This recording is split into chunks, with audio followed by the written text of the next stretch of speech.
What if I told you that your kindness, your greatest virtue, is the very reason people take you for granted? That the more understanding and accommodating you are, the more others push your boundaries. This isn't just an unfortunate truth. It's a fundamental flaw in how most people perceive kindness.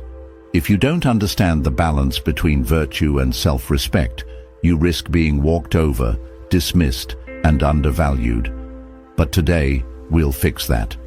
The Stoics understood that virtue, including kindness, is essential, but they also knew that unchecked kindness can lead to exploitation. Marcus Aurelius, Epictetus, and Seneca all spoke about the need for boundaries, about being firm without being cruel, about mastering oneself instead of bending to the will of others.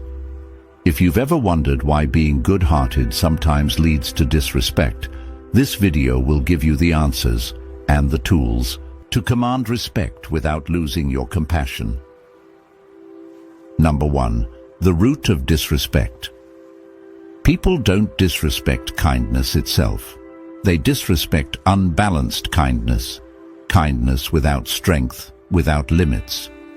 The Stoics believed in living virtuously, but they never endorsed becoming a doormat. When you constantly prioritize others over yourself, when you always say yes to every request, you send a message. My time, my needs, and my respect are secondary. Epictetus put it clearly.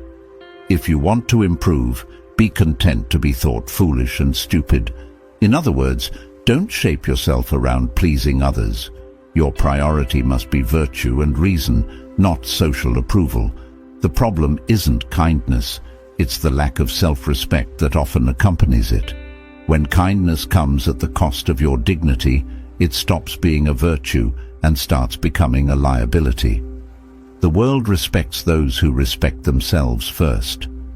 Learning to balance kindness with firmness is the key to ensuring your generosity is valued rather than exploited.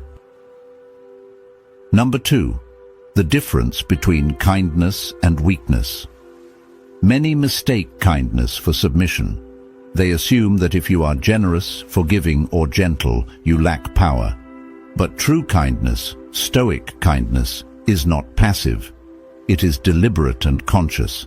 Seneca warned against this misconception. A gift consists not in what is done or given, but in the intention of the giver.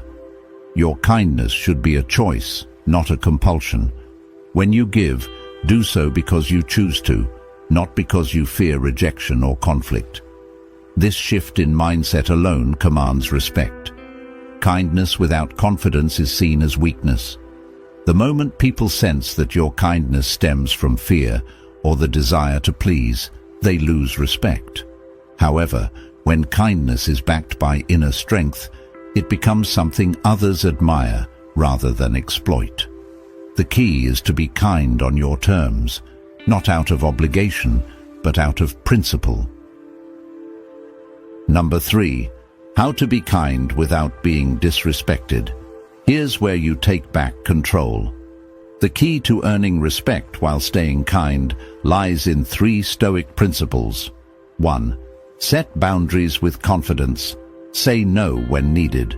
Refusing a request is not cruelty, it's self-respect.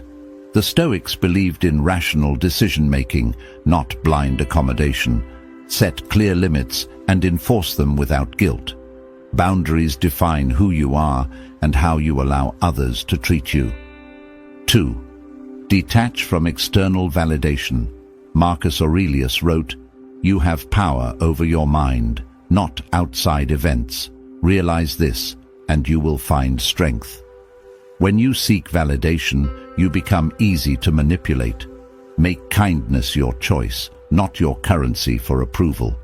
Focus on your inner virtue rather than the opinions of others. True self-respect comes from knowing your worth, not from how others perceive you. 3. Balance kindness with strength. True Stoic kindness comes with wisdom.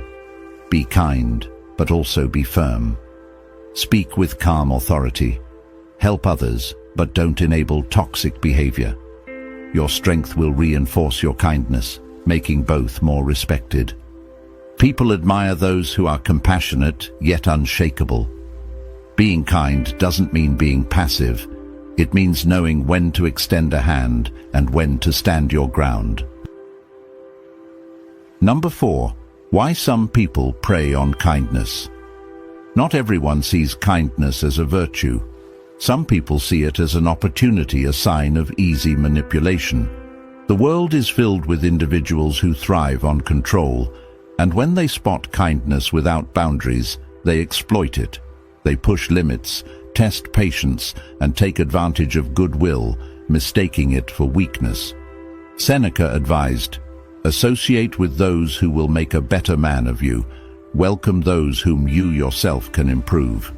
This means choosing wisely who you allow into your life.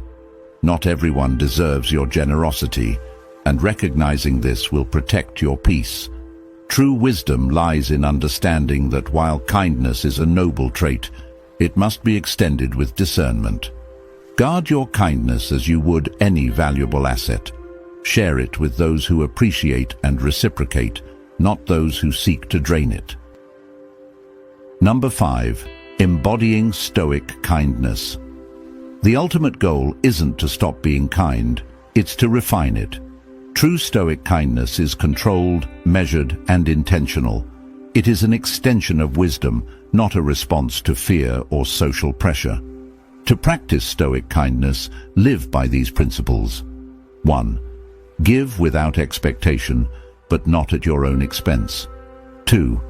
Be firm in your values and never apologize for setting boundaries. 3.